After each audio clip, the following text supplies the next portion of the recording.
Muito boa noite a todos, que a paz de nosso Mestre Jesus esteja presente em nossas vidas.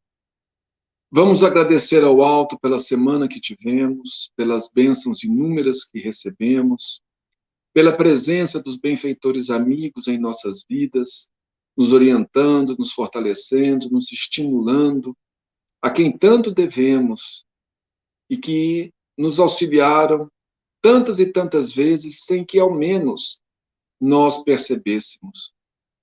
Obrigado, mestre amigo, por essa oportunidade de falarmos do teu evangelho, falarmos de palavras de luz nesses tempos tão difíceis, com tantas dúvidas, tantos questionamentos, que possamos ter sempre a certeza da sua presença em nossas vidas, mestre. Muito obrigado por tudo. E ser conosco nesse instante e sempre. E nos auxilie a estarmos contigo cada vez mais. Que assim seja. Então, nós estamos aqui continuando o estudo do livro Jesus no Lar e vamos hoje comentar o capítulo 24 do livro, que se intitula Os Sinais da Renovação. Então, mais uma vez, as pessoas, os amigos, os apóstolos, reunidos na casa de Simão Pedro, e ali junto com Jesus, ouvindo o mestre, conversando, discutindo e aprendendo. Ante a assembleia familiar, o mestre tomou a palavra e falou persuasivo. Então, Jesus, ali junto de todos, né, naquele dia, num dia específico, ele tomou a palavra e começou a falar.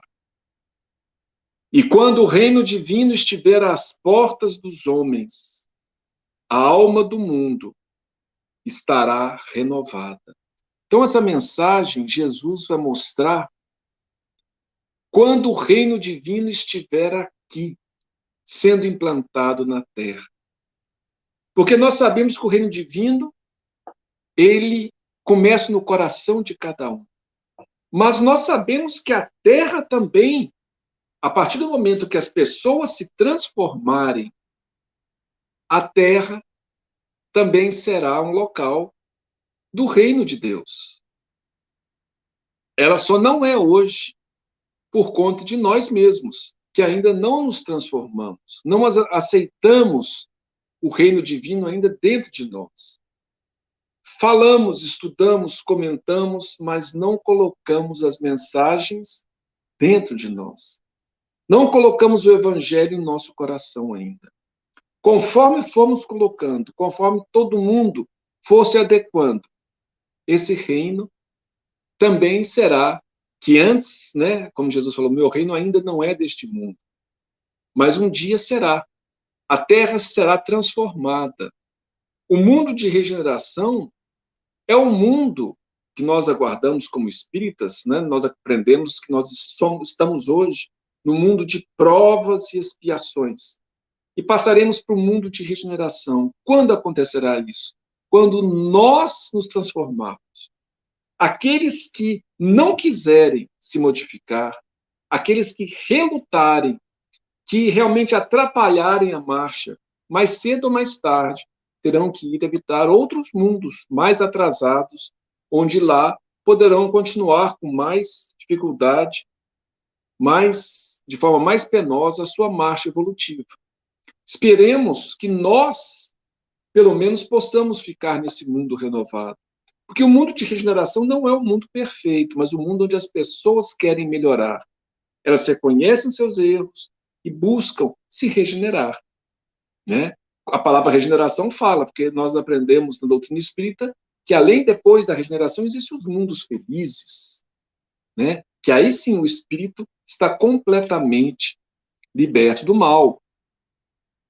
Mas no mundo de regeneração nós ainda temos as nossas más tendências, mas estamos dispostos a melhorar. E isso é que faz toda a diferença. Nós mudamos o rumo. Nós antes caminhávamos para o mal, para o caminho do mal. E agora, a partir do momento que a gente resolve buscar viver o Evangelho, a gente resolve mudar a direção de nossas vidas e nos esforçarmos para caminhar no caminho do bem, da bondade, do amor, né? Então, Jesus fala do mundo futuro, mas todos nós aguardamos esse mundo, mas muita gente aguarda esse mundo como se ele viesse do céu, né? Algumas descrições que estão na Bíblia falam isso de forma figurada, mas, na verdade, todos nós precisamos nos comprometer com esse reino para merecermos estar nesse reino. Senão, nós não poderemos ficar e seremos afastados daqui, indo habitar mundos inferiores, né? Só depois de muito tempo é que poderemos voltar para esse planeta, se assim o merecermos. Então, Jesus fala desse mundo futuro. Quando o reino divino estiver às portas dos homens, a alma do mundo estará renovada. O mais poderoso não será o mais desapiedado, e sim o que mais ame.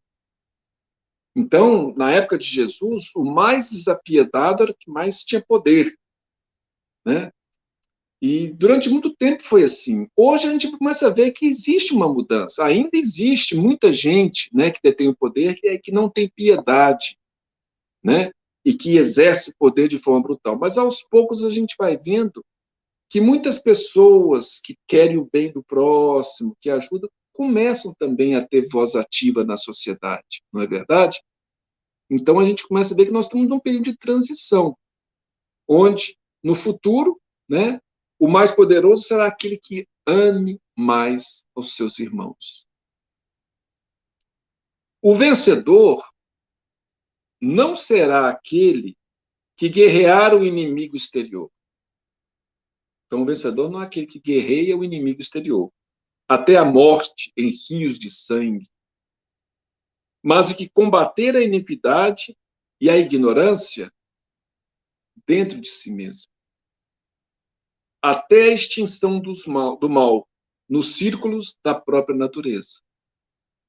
Então, o vencedor é aquele que guerreia o mal, guerreia a ignorância, a iniquidade, o mal dentro de si mesmo, e não aquele que vence os outros, que derrama sangue, como nós muitas vezes imaginamos, mas aquele que vence, vence o orgulho, vence o egoísmo, vence a maldade, que ainda traz dentro de si. O mais eloquente não será o dono do mais belo discurso. Falar bem, né, é fácil, né? Mas sim o que aliar as palavras santificantes, que fale bem, aos próprios atos. Então, junta fala e ação e atitude, elevando o padrão da vida no lugar onde estiver. Então, é aquele que é aquele que, além de falar coisas boas, vai agir no bem e vai mudar o padrão de vida onde estiver. Pode ser numa roça, pode ser num escritório, pode ser num lar, pode ser em qualquer lugar, mas a pessoa fala no bem e faz o bem, melhorando a vida de todos, não é? O mais nobre não será o detentor do maior número de títulos. Ah, eu tenho muitos títulos, tenho título disso, título daquilo. Não. Que lhe conferem a transitória dominação em propriedades efêmeras da terra. Ele está falando de títulos de posse das coisas, né? Então, o mais nobre não será aquele que tem, eu tenho muitas casas, tenho muitos terrenos, tenho muitas coisas, não. Mas aquele que acumular mais intensamente os créditos do amor e da gratidão nos corações das mães e das crianças, dos velhos e dos enfermos, dos homens leais e honestos, operosos e dignos, humildes e generosos.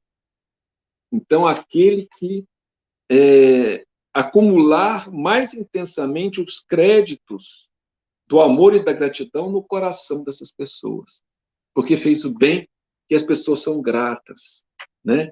Então, esse é o nobre do futuro, aquele que colhe, né, nos corações das mães, das crianças, dos velhos, dos enfermos, dos homens honestos, dignos, humildes e generosos. Todos reconhecem que ele é nobre pelo muito que fez no campo do bem, não é verdade? O mais respeitável não será o dispensador de ouro e poder armado, e sim o de melhor coração.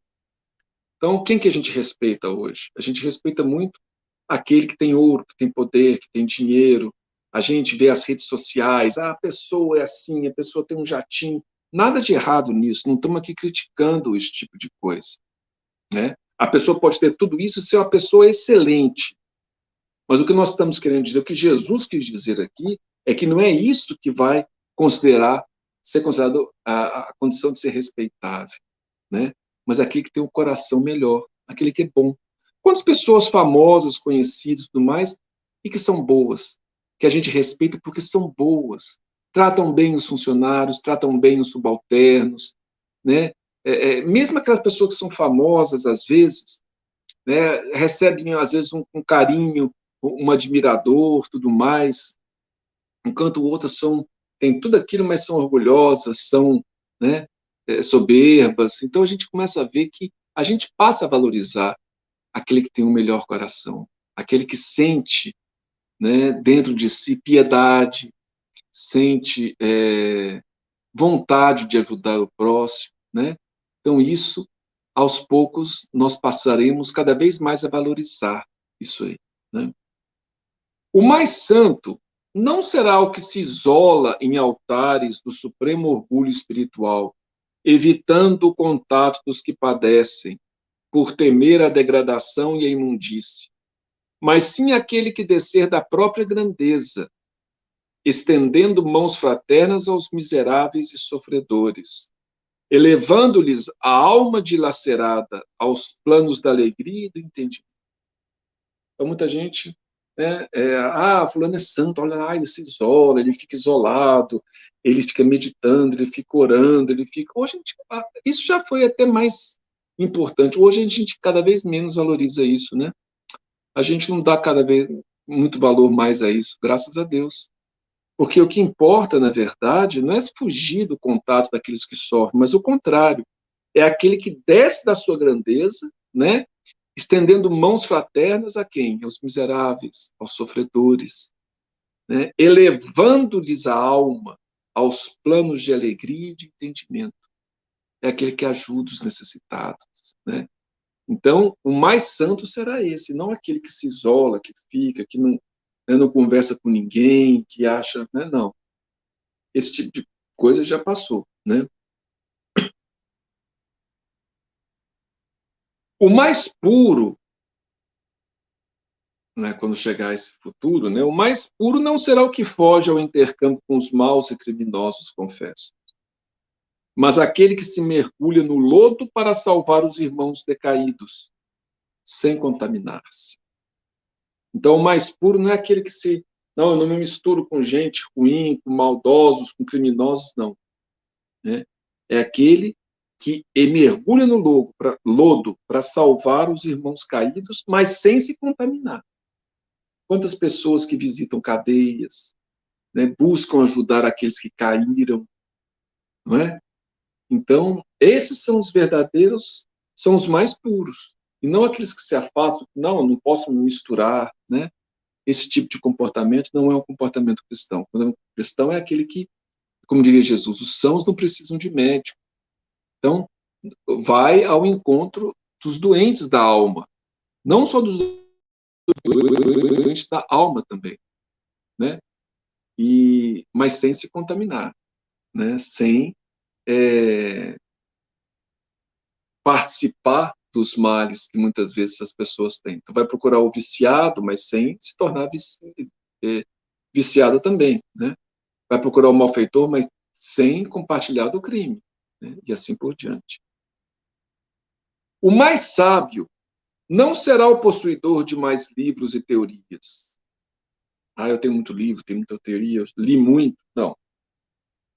Mas justamente aquele que, embora saiba pouco, procura acender uma luz nas sombras que ainda envolve o irmão mais próximo. Então, o mais sábio não é aquele que se isola, que conhece muito, mas aquele que, mesmo com pouco que ele souber, ele vai querer compartilhar e auxiliar o seu irmão a compreender melhor a vida, né? E aí Jesus fala, né? O amigo divino pousou os olhos lúcidos na noite clara que resplandecia lá fora. Então Jesus olhou para fora, aquela noite clara, né? Fez longo intervalo e acentuou.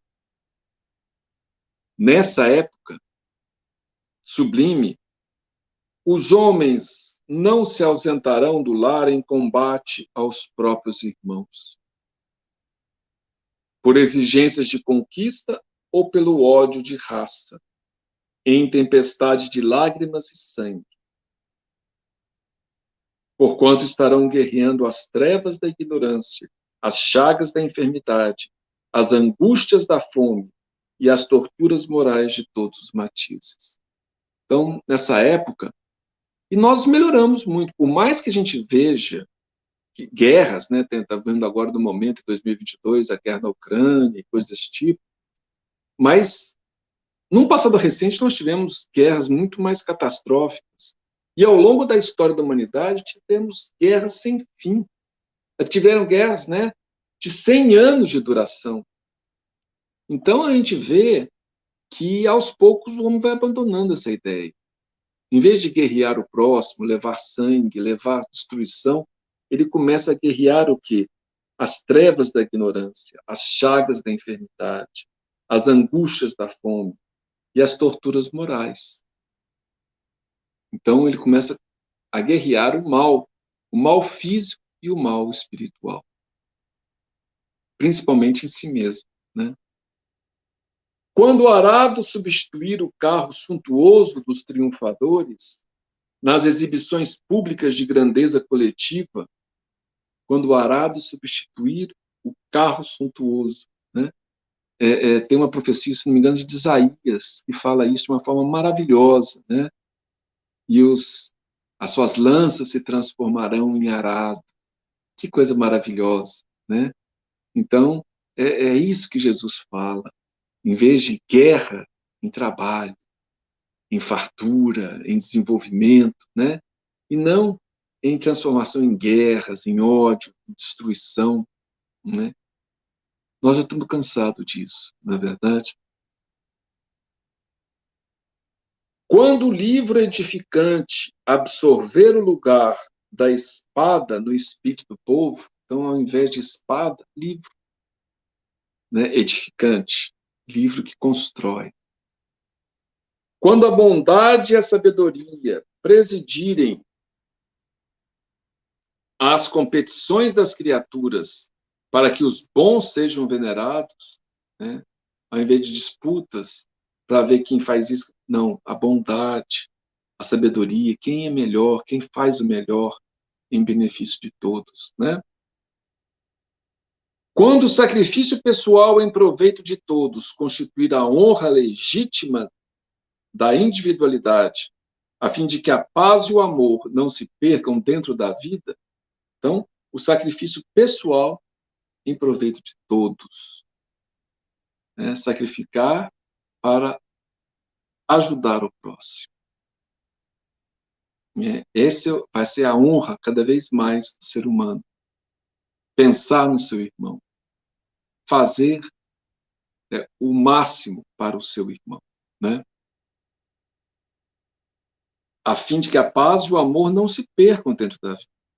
Então, uma nova humanidade estará no berço luminoso do divino reino. Uma nova humanidade. Quem sabe nós mesmos transformados, né? Aí depende de nós.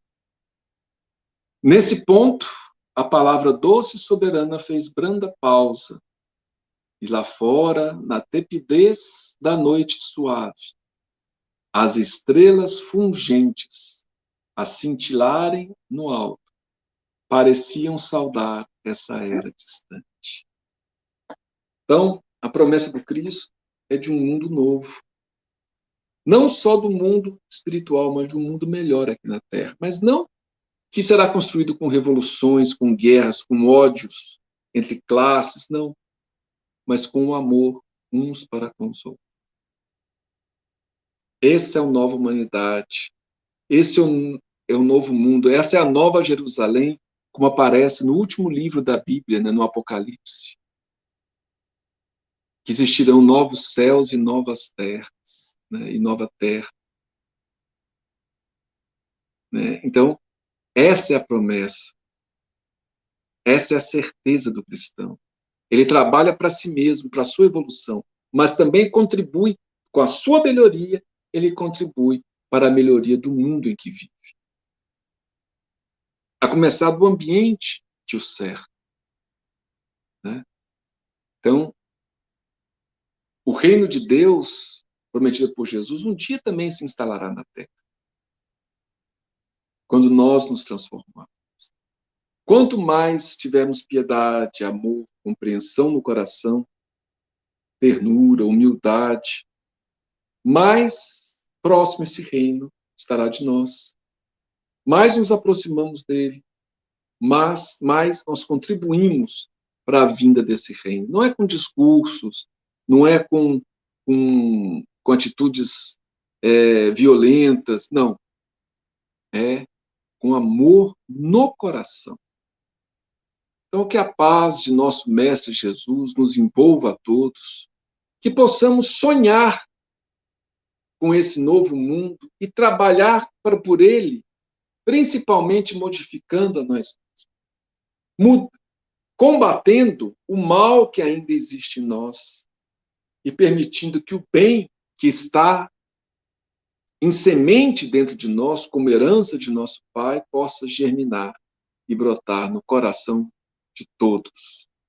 Muita paz, um ótimo final de semana e que Jesus continue nos abençoando sempre.